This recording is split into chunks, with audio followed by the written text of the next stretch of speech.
I'm Linda Thompson, and welcome to the Author's Show. Beyond Doubt, 4 Steps to Inner Peace, written by John J. Murphy, who is our guest today. My question to you is, how many times have you had a negative thought and then expounded on it? What do you think about road rage? How about when you rail out at your kids for some minor infraction that they did? I have a feeling John's going to tell us how to handle things like that. Welcome to the show, John. Hi, Linda. Glad to be here. Well, tell me about Beyond Doubt, 4 Steps to Inner Peace. When I read this book, what am I supposed to feel, get out of it? Is my whole life going to change? It certainly can. In one word, you're going to feel release. As people go through life, there's a tendency to resist. Resist what is natural, to resist flow and the nature of who we are. It also shows up as a form of denial, where we are resisting that which is perfectly normal and natural. And we resist ideas, we resist people, we resist change, we resist improvement even. There's a tendency to cling to what we are comfortable with in the comfort zone, if you will. When you talk about negative thoughts and overcoming that, they're just always there. I mean, our surroundings, everything comes at us, no matter where we're at, what we're doing, what we're talking about, watching the news, reading the paper, whatever. It's negative, negative, negative. Is there a lot of work to this, or is it just, I'm going to do it mindset? Well, it's becoming aware of where the negative is coming from. The negative chatter, if you will, the noise you have running through your head, these thoughts, is predominantly the ego. And the ego is chattering, and it's seeking separation. The ego is always seeking us, them, you, me, good, bad, right, wrong. And as we listen to that chatter, it's annoying, it's distracting, and it's constantly creating this sense of discontent. Mm-hmm. And so once we become aware of where that noise is coming from, aware of this ego mind, this thought system that's very disempowering, once just by becoming aware of it, we can start to tune it out. We can start to replace that negative, all the negative thought that you have running through your mind, everything that's about doubt, about fear, about greed, about disbelief, all of that is coming from the ego. So once we know the source, and we learn how to transcend that source, transcend that ego, it just washes off like Teflon. You just don't become agitated about the road rage, the traffic jam, the annoying little things that people do. It's a way of release from all of that. Okay, well, you have a 4-step process that you talk about in the book. Let's go through that. Well, yeah, the 4-step process, I call it the ring of peace, because first of all, it's not linear. It's not a 1, 2, 3, 4 step done, which is the way a lot of people are programmed to think. It's just a sequential, linear thing, one start, finish, done. And it's circular in nature. So we go around the ring of peace, and actually the more we practice it, the more we ascend, if you will. So we're raising our energy up in our awareness and consciousness. So the 4 steps are let be, let go, let see, and let flow. So we start, if it's a traffic jam, for example, we're sitting in there and you see road rage, we start with just let be. Stop resisting what is already happening, what's here and now.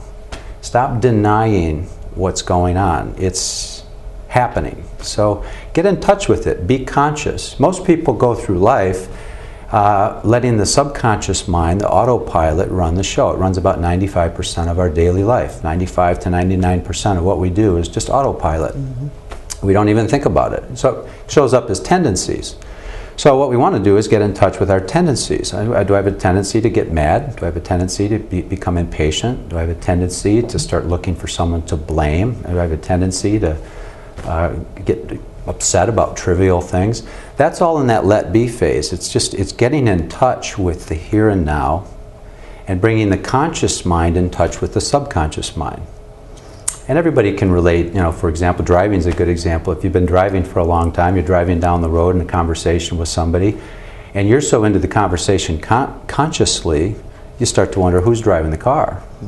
Okay? I mean, something's driving the car, and it's like autopilot. So that's that subconscious habitual mind that's going on. And the let be phase says, well, let's get in touch with that mind. Because if it's running the show most of the time, what is it thinking? What is it thinking? Right. All right? I mean, we need to know what's going on in that mind. So in the let be phase, it's very much, it's meditative. It's contemplative. The whole model is a form of meditation and contemplation. So we get in touch with what is in that let be. Let me be patient. Let me be still. Let me be in touch with what's going on in my mind.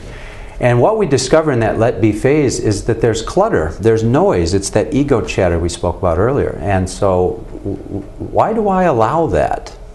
Okay. Why do I allow that? Notice that each step in the four-step process begins with the word let. It's really what we call the art of allowance. It's allowing myself to flow. Permission. To giving myself permission to go with the nature of who I am, with my dharma, if you will.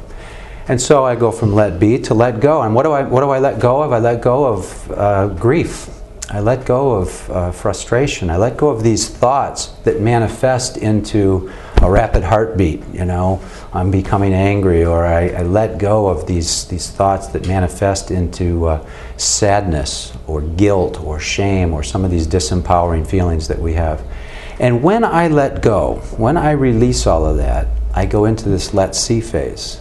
And in the let see phase, I see the world totally different. This is the mystical part about it. I see grace. I see peace. I see humor. I see humor in things that used to annoy me. It's actually quite enlightening. And when I learn to shift my perception that way, by releasing that which restricts me, I get into flow. And flow is, everyone's had moments of flow where they just, they get into the zone, they get into just this timeless state where they're just highly focused, highly productive, highly efficient. And unfortunately, flow is something that for many people just lasts an instant. It's a quick aha or something. So the purpose of the Ring of Peace is to help people to get into a more natural state of flow throughout the day, throughout the week, where they're much more focused. They don't have all these distractions going on. They're not so hung up in the drama of day to day. It's one of the words you used in this last part was mystic, and I noticed on the back of the book you call yourself a spiritual mystic. Tell me a little bit about that. Well, there's a mystic in all of us, number one, and sometimes it's referred to as the soul, if you will. It's really the true self, the capital S self, not the small s ego self. So the mystic is one who sees beyond ego, who sees beyond that negative, disempowering, drama thought system of day-to-day affairs, this separateness. So the mystic sees things as one. We're all part of one. Okay? And it's a very freeing experience when you transcend ego and you see the mystical things in life. Okay, we're running really short of time. So in 30 seconds, what can you tell our viewers today that's going to make them take the next step beyond buying the book of, okay, I need to change my life? Well, start with the Ring of Peace. Okay, whether it's somebody that's bothering you, it's a person, it's a relationship, it's a job, it's just some annoyance, it's an activity you don't like to do. Start with the let be phase. Get in touch with what is the thought system running through your mind, and then begin to practice it. Take one thing that annoys you and apply the Ring of Peace, the four-step model, to it. And with practice, you'll find great release from the things that are holding you back. John, I feel like I've had a major lesson and workshop today, but we are out of time. Thank you so much for joining us. I really appreciate it. Well, thank you, Linda. I learned a lot about beyond doubt, and it wasn't necessarily beyond doubt. It was about what I can do to get rid of all of these negative, nagging little thoughts in my head. So I hope you watch us next time, because you never know what you're going to learn on the Author's Show. And please, please, please never forget that a book can change a life one word at a time.